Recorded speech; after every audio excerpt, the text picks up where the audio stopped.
성령의 인도함을 받으려면이라고 하는 제목으로 여러분들과 함께 말씀 나눕니다. 한 4년 전 일로 기억됩니다.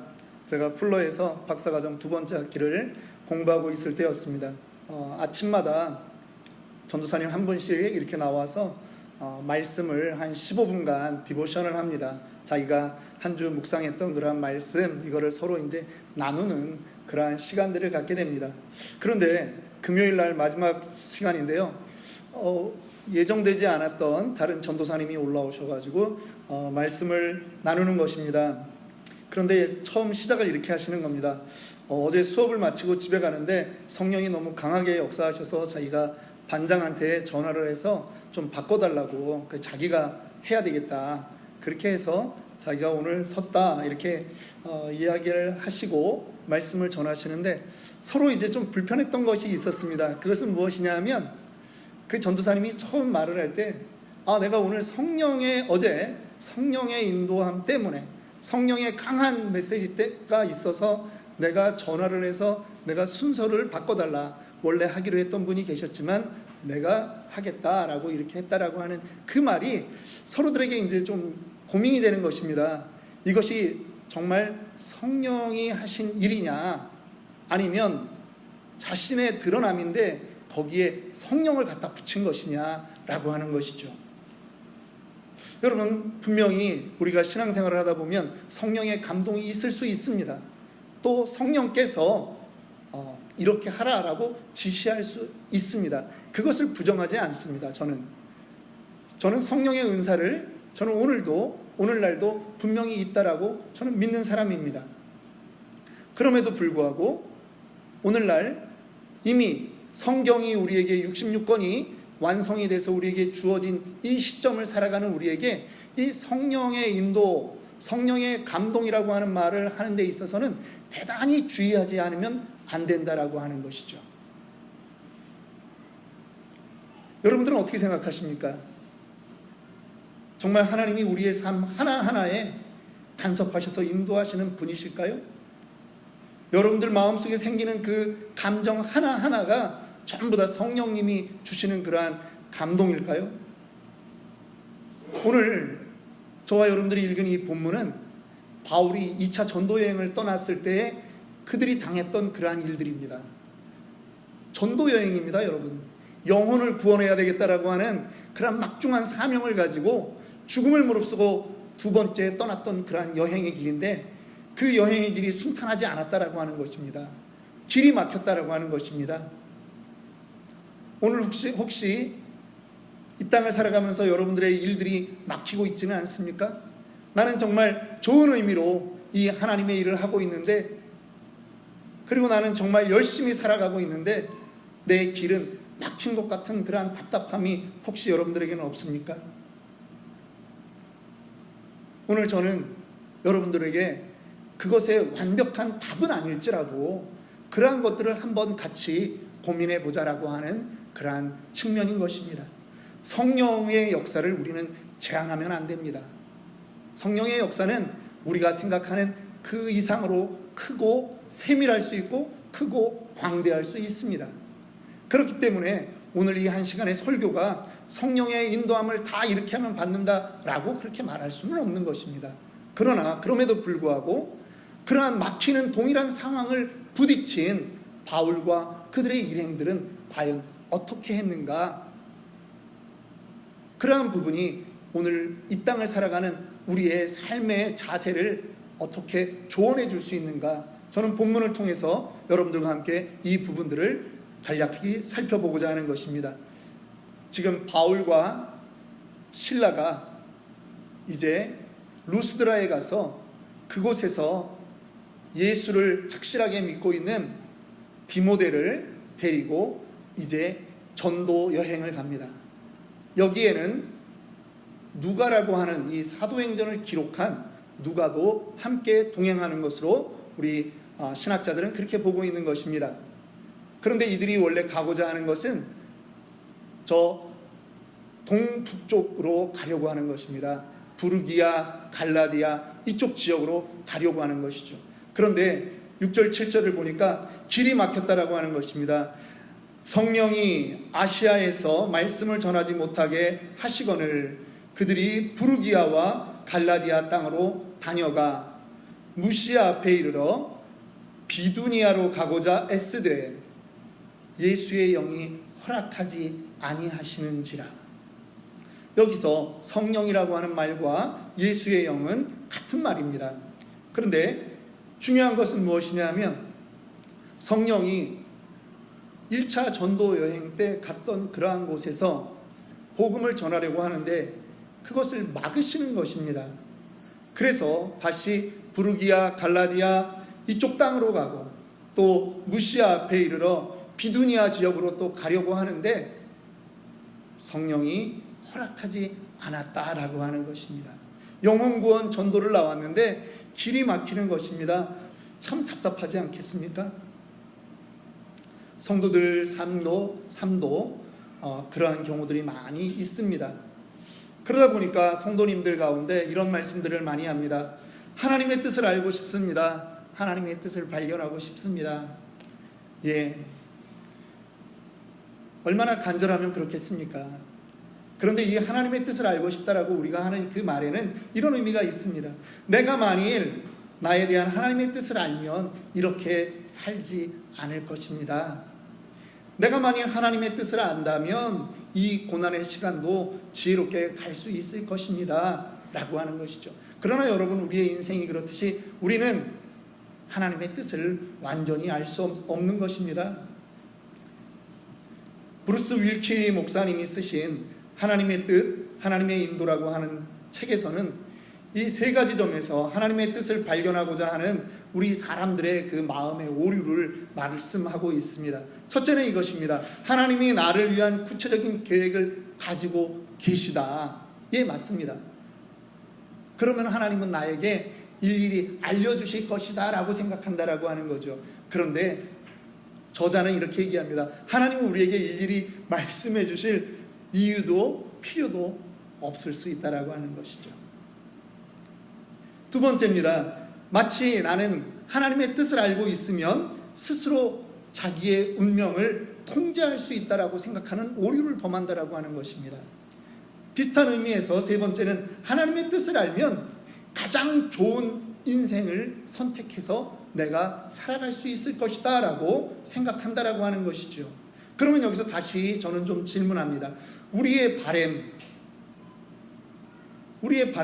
하나님의 뜻을 아는 것인데 그러면 하나님이 우리에 대한 바람은 무엇이냐라고 하는 것입니다. 우리는 하나님의 뜻을 끊임없이 알고 싶어 합니다. 그런데 그 질문을 하기 전에 하나님이 우리에 대한 그런 바람은 없느냐라고 하는 것입니다. 분명히 있겠죠. 그래서 우리가 다시 살펴보아야 되는 것은 히브리서 11장에 하나님께서 정말 그 이름을 들어서 칭찬했던 그 사람들, 한번 대표적인 인물 순서적으로 3명만 좀 보겠습니다. 아벨입니다. 아벨은 하나님을 참 잘 믿었습니다. 그리고 하나님이 기뻐하시는 제물을 바쳤습니다. 그런데 형에게 맞아 죽었습니다. 에녹은 하나님과 동행했습니다. 그런데 그는 죽지 않고 하나님 품으로 간 사람이 되었습니다. 세 번째, 노아도 그렇습니다. 하나님을 잘 믿었습니다. 다른 사람은 다 죽게 된 그 상황에 노아는 그 홍수에서 살아남았다라고 하는 것입니다. 이들의 인생 결론이 다 똑같지 않다라고 하는 말을 하기 위한 것입니다. 그런데 하나님이 이들에게 주신 선물이 있습니다. 그것은 무엇인가? 세상이 인정하는 그러한 성공을 하나님은 그들에게 주신 것이 아니라 하나님과의 동행이라고 하는 선물을 주셨다라고 하는 것이죠. 하나님이 지금 하나님의 뜻을 알고 싶어하고 성령의 철저한 인도를 받고 싶어하는 사람에게 하나님이 원하는 삶이 있다면 그것은 무엇이냐? 세상의 성공이 아니라 하나님과의 연합, 하나님과의 친밀함이라고 하는 것입니다. 하나님의 사람이 되라고 하는 것입니다. 여러분들의 표정이 별로 밝지 않은 것 같습니다. 여러분들이 원하는 하나님과의 동행하는 그 결과는 이 땅에서 성공하고 연봉이 좋은 직장에 다니고 그것이 여러분들이 원하는 형통의 삶이었는지 모르는데 하나님은 그러지 않았다라고 하는 것이에요. 하나님이 여러분에게 원하는 건 나와 동행하는 그 친밀감이라고 하는 것입니다. 여러분, 그러면 우리는 또다시 이렇게 질문할 수 있습니다. 아니, 하나님, 잠언에 이렇게 말씀하지 않았습니까? 너는 마음을 다하여 여호와를 신뢰하고 내 명철을 의지하지 말라. 너는 범사에 그를 인정하라. 그리하면 내 길을 지도하시리라. 분명히 하나님께서 우리의 길을 지도하시리라 이렇게 말씀하셨는데, 하나님 왜 우리에게 시시때때로 말씀하지 않으시는 겁니까? 라고 하는 질문을 할 수 있다라고 하는 것입니다. 하나님의 뜻을 알고 싶으니까. 그래서 사람들이 오해하는 것이 무엇이냐, 여기서 이 지도하시리라 라고 하는 이 말을 아주 시시때때로 아주 정확하게 하나님이 매번 말씀하신다라고 그렇게 이해한다라고 하는 것이죠. 그런데 히브리어로 이 지도한다라고 하는 말은 무슨 말이냐 하면 순조롭게 가다, 똑바로 가다라고 하는 말입니다. 성경 말씀대로 살면, 잠언의 말씀대로 살면 우리가 한계를 벗어나지 않고 순조롭게 똑바로 살 수 있게 된다라고 하는 뜻이지, 하나님이 나의 생각과 감정 속에 혹은 때로는 나의 그 청각에 매번 음성을 들려주는 그러한 삶을 살게 된다라고 하는 것이 아니라고 하는 것입니다. 제임스 패커라고 하는 신학자는 이렇게 감정에 의존하는 신자의 모습을 감정주의라고 그렇게 표현한 바 있습니다. 그러면 우리가 감정주의에 빠지지 않고 하나님의 뜻을 알아가며 그렇게 살아가는 방법은 무엇일까라고 하는 것이죠. 바로 그것은 하나님이 우리에게 주신 그 말씀을 따라 살아가는 삶입니다. 모든 성경은 하나님의 감동으로 된 것으로 교훈과 책망과 바르게 함과 의로 교육하기에 유익하니 이는 하나님의 사람으로 온전하게 하며 모든 선한 일을 행할 능력을 갖추게 하려 함이라. 디모데후서 3장 16절 17절의 말씀을 우리가 암송한 바 있습니다. 그렇죠? 기억나시죠? 예. 하나님이 원하는 것, 하나님이 우리에게 성경을 주신 것은 무엇이냐면 하나님의 사람으로 살아갈 수 있도록 하기 위한 것입니다.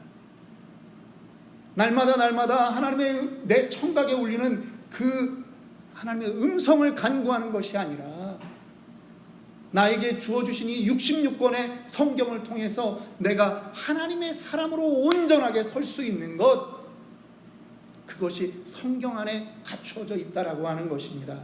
그래서 우리는 이 성경을 특별 계시다라고 말하는 것이죠.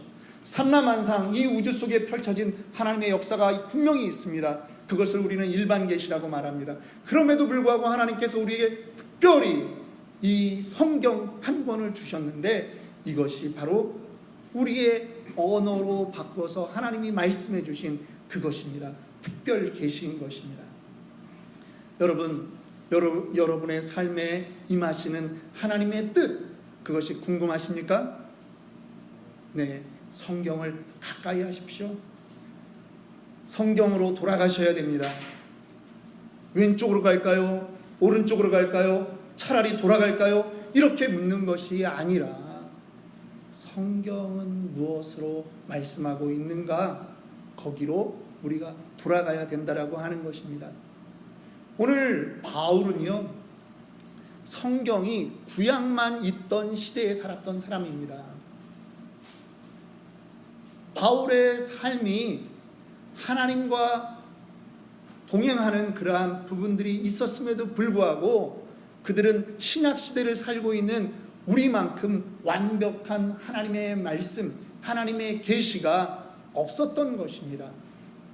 그럼에도 불구하고 오늘 바울은 자신의 그 전도 여정 가운데 하나님의 뜻을 알았다라고 하는 것입니다. 아까도 읽었지만 사도행전 16장 6절 7절에 예수의 영이 아시아에서 복음 전하지 못하게 했고 다른 지역으로 가고자 했는데도 그들이 애썼습니다. 애를 썼는데도 불구하고 예수의 영이 허락하지 않는 것을 어떻게 느꼈냐라고 하는 것이죠. 하나님과의 친밀성이 아니면 느낄 수 없는 것이죠. 저는 여러분들이 말씀을 더 가까이 하며 하나님과 친밀한 그러한 관계를 유지하는 모든 성도들이 되기를 원합니다. 그럼에도 불구하고 바울의 일행들이 성령의 인도함을 어떻게 받았을까라고 하는 것은 여전히 우리의 궁금증이 아닐 수 없습니다. 그래서 저는 오늘 이 본문 가운데 바울과 그 일행들이 했던 부분들을 세 가지로 요약해 보고 여러분들과 함께 말씀을 정리해 보려고 합니다. 첫 번째, 그들에게는 아주 정확한 목표가 있었습니다. 큰 목표에 집중했던 것입니다. 이곳이든 아니면 하나님이 인도하시는 다른 곳에서든 그들은 복음이 전해지기를 원하는 삶을 살았다라고 하는 것이죠. 이러한 바울의 태도는 빌립보서 1장 18절을 보면 잘 나타나 있습니다. 바울이 감옥에서 들었더니 이런 소문이 나는 것입니다. 사람들이 바울이 감옥에 갇혔다는 말을 듣고 어떤 사람들은 야, 나라도 전해야지 그러면서 바울의 뒤를 이어서 복음 전하는 사람들이 있습니다. 또 어떤 사람들은 바울을 시기하는 그러한 말들을 하면서 봐, 그렇게 하니까 잘못됐잖아, 감옥에 갇혔잖아 라고 하면서 또 시기심으로 복음을 전하는 사람들도 있었습니다. 그럴 때 그 소식을 들은 바울이 뭐라고 얘기합니까? 그러면 무엇이냐? 겉으로 하나 참으로 하나 무슨 방도로 하든지 전파되는 것은 그리스도니 이로써 나는 기뻐하고 또한 기뻐하리라. 바울에게는 작은 목표, 내가 정말 이 지역만 해야지, 내가 오려고 했던 그 목표대로만 해야지가 아니라 길이 막혔을 때 그는 오히려 큰 하나님의 목표를 생각하는 사람이 되었다라고 하는 것입니다. 저는 우리에게도 큰 목표가 있기를 원합니다.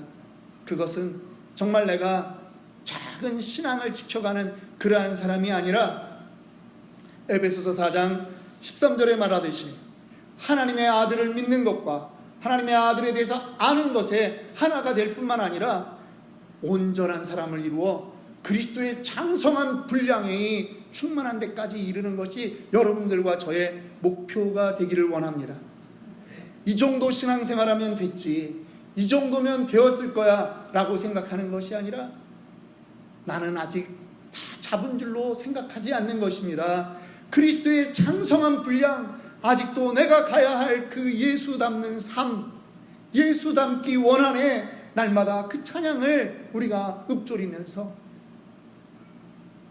그 주님 닮는 삶을 살기 위해서 그렇게 나아가는 저와 여러분들이 되기를 원합니다. 두 번째입니다. 그들은요, 큰 목표를 생각했을 뿐만 아니라 게으르지 않았습니다.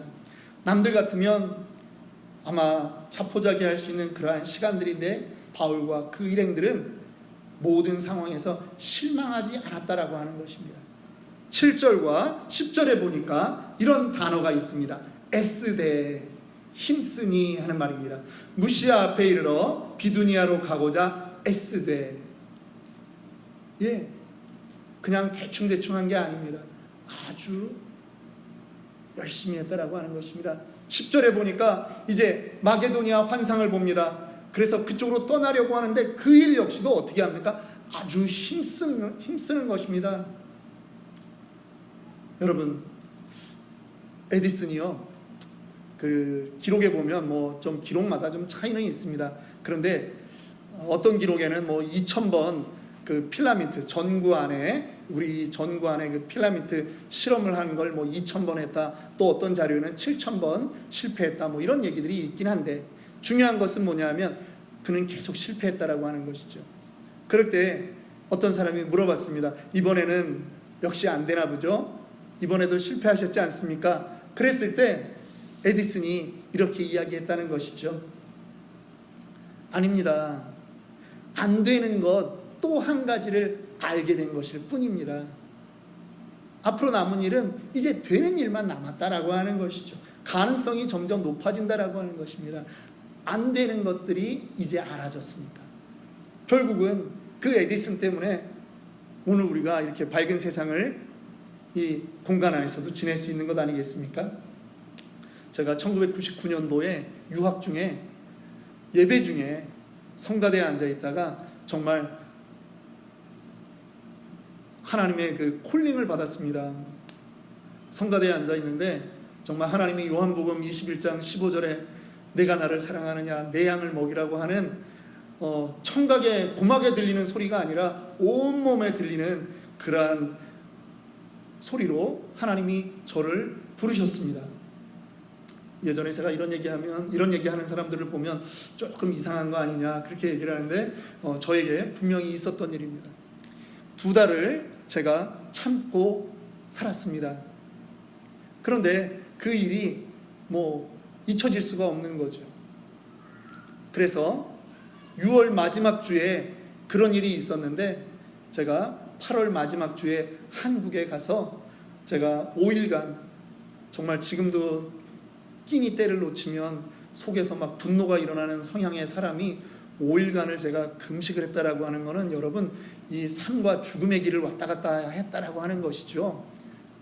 5일을 금식을 했습니다. 정말 이게 하나님이 주신 음성인가? 하나님이 나를 정말 목회자로 부르셨는가라고 하는 것입니다. 시간이 오래 가지 않았습니다. 그날 밤에 하나님께서 말씀을 통해서 말씀을 읽는 중에 하나님이 저에게 하고 싶은 말씀을 다 해주셨습니다. 그래도 4일간 더 금식을 하며 성경 일독을 하고 제가 정말 기쁜 마음으로 하나님께서 이제 나를 쓰시겠구나. 그러면 내가 남들보다 조금 잘하는 게 뭐가 있을까? 하나님이 쓰시기에 좋은 게 뭐가 있을까라는 생각을 해보면서 그래도 중국에 대해서는 조금 아니까 역사를 전공했으니까 하나님이 나를 중국 땅에 선교사로 쓰시지 않을까 하는 생각을 이제 하면서 그러면 신학교를 가야 되겠다. 대만에 가서 신학을 하고 이제 중국 그 대륙에 13억 중국인을 향해서 복음을 외치는 선교사로 살아야 되겠다라고 이제 생각을 하고 대만 비자를 받아가지고 중국에 들어갔습니다. 한국의 교회에서는 이미 파송 예배까지 공식은 아니었지만 목사님이 예배 마치기 전에 우리 조준민 집사님 앞으로 나오시라고 이제 헌신자로 이제 결정했고 그렇게 가신다고 우리 축복하자고 그래가지고 예배까지 다 드렸는데 강적을 만났습니다. 집에 돌아와서 중국 천진 생활을 접고 우리 이제 대만으로 가자 그랬더니 저희 아내가 자기는 죽어도 못 가겠다고. 하나님도 아내를 못 이깁니다. 그래서 저희 아내가 그때 했던 말이 있습니다. 가려면 음성 들은 사람만 가라. 자기는 죽어도 못 간다. 내가 목사 아내 안 되려고 내가 그렇게 발버둥을 쳤고 네가 목사 안 된다 그래가지고 내가 너랑 결혼했는데 이제 와서 이게 웬일이냐, 웬 날벼락이냐. 그때 제가 우리 그 원로 목사님 김동규 목사님께 처음 상담을 했더니 목사님이 그러시더라고요. 다 들어보니까 하나님의 부름도 맞고 콜링에 대한 그 나의 응답도 확실하지만 때가 어느 때인지는 좀 더 기다려라. 정말 하나님의 때가 될 때까지 기다리고 그때가 되면 네가 여기 있고 싶어도 아마 하나님이 내보내실 거다. 그 말씀이 지혜로운 것 같아서 그때 그 말씀에 그냥 순종했습니다. 그러다 보니까 갑자기 사업을 하게 됐고 그렇게 중국에서 제가 18년을 살았는데 사업을 한 13년 이렇게 했습니다. 신학을 가겠다, 주의 종이 되겠다라고 했던 그 시간으로부터 약 14년이 지난 어느 날, 저희가 이제 한 2달 만에 갑자기 모든 게 정리되면서 중국을 떠나게 되었습니다. 저는 그동안 그러면 놀고 있었느냐, 사업을 하면서도 마음에 하나님께 내가 응답했던 것들이 있는데 그러한 길을 하나님이 언제 열어주실까 하는 그러한 바람이 늘 있었습니다. 중간에 저는 또 북경에서 합동신학원, 북경에서 열리는 그러한 코스를 저는 또 공부하기도 했었습니다. 그런데 어느 날 하나님이 길을 여시니까 내가 생각했던 것보다 더 빨리, 더 안전하게 그렇게 길을 열어주셨고, 더 중요한 것은 정말 안 열릴 것 같았던 우리 아내의 마음이 열렸다라고 하는 것. 저의 능력으로는 도저히 열 수 없는 그 마음이 성령이 함께 하시니까 우리 이제 가야 되나 봐, 이 말이 나오더라고요. 이럴 때는 할렐루야를 해도 되는데 아내의 마음이 열리고 그 자리를 떠나고 나서 여러분, 나이 47에 미국 비자가 순조롭게 나왔습니다. 미국에 와서 좋은 교회를 만났고요. 순조롭게 지금까지 오고 있습니다. 가끔 이런 생각을 합니다. 5년만 일찍 미국에 왔어도 내가 좀 영어가 좀 달라졌을 텐데. 그러나 그렇지 않다라고 하는 것을 우리는 다 잘 압니다. 하나님의 때는 실수가 없으신다라고 하는 것을 우리는 잘 알고 있습니다. 하나님은 가장 좋으실 때에 그의 백성들을 부르신다라고 하는 것, 그 백성들의 길을 열어주신다라고 하는 것, 그것을 우리는 잘 알고 있습니다. 늦게 목회의 길로 왔습니다. 오히려 실수가 줄어듭니다. 예전에 젊었을 때, 팔팔했을 때 실수 많이 해봤거든요. 그러니까 실수가 조금 줄어듭니다. 지난 수요일 같은 경우도 역시 그렇지 않습니까? 저는 우리 성도의 수준은 말씀 하루에 2절 정도는 외워야 되는 사람들이 여기 전부 다 이렇게 있다라고 생각을 했는데, 저희 아내는 처음부터 반대했습니다.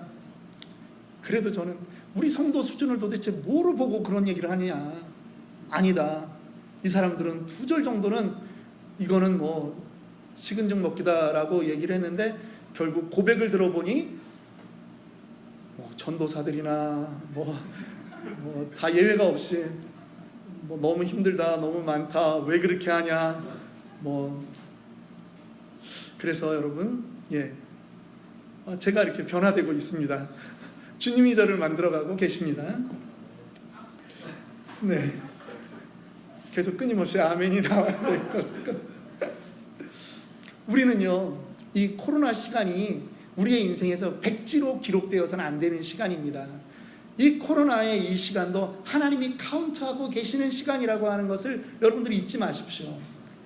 애써야 하고요, 힘써야 합니다.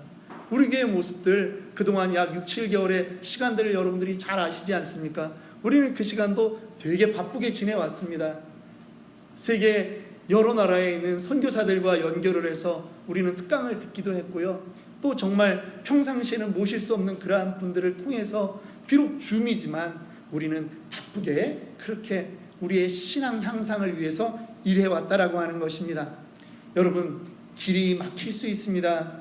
그러나 길이 막힐 때 좌절하면 안 되고요, 손 모으고 그저 있으면 안 된다라고 하는 것입니다. 그때일지라도 애쓰고 힘쓰며 주님의 뜻이 어디 있는가를 찾아 나서야 된다라고 하는 것입니다. 마지막입니다. 바울과 그 일행들은요, 작은 일도 소중히 여겼습니다. 그들에게 어느 날 환상이 있었습니다. 어떤 번역본은 꿈이라고 그렇게 이야기합니다. 9절 말씀 보니까 밤에 환상이 바울에게 보이니 마게도냐 사람 하나가 서서 그에게 청하여 이르되 마게도냐로 건너와서 우리를 도우라, 그렇게 합니다.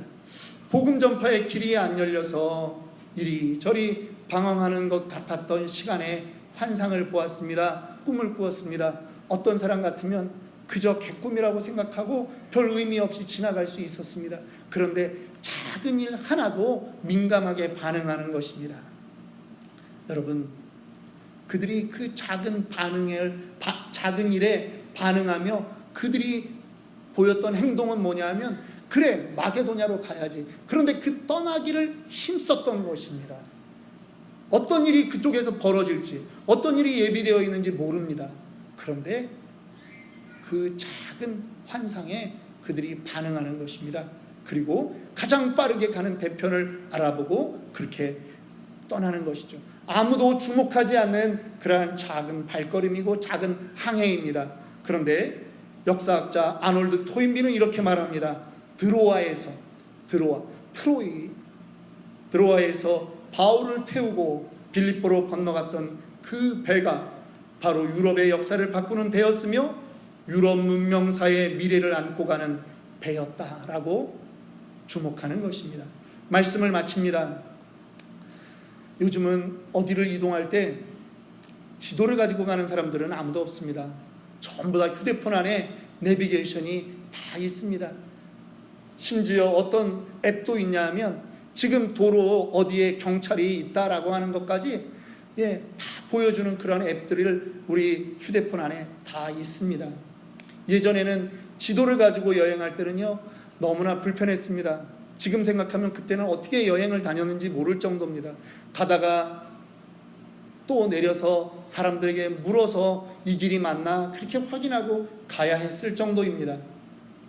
하나님이 우리 신앙생활에 내비게이션을 주셨습니다.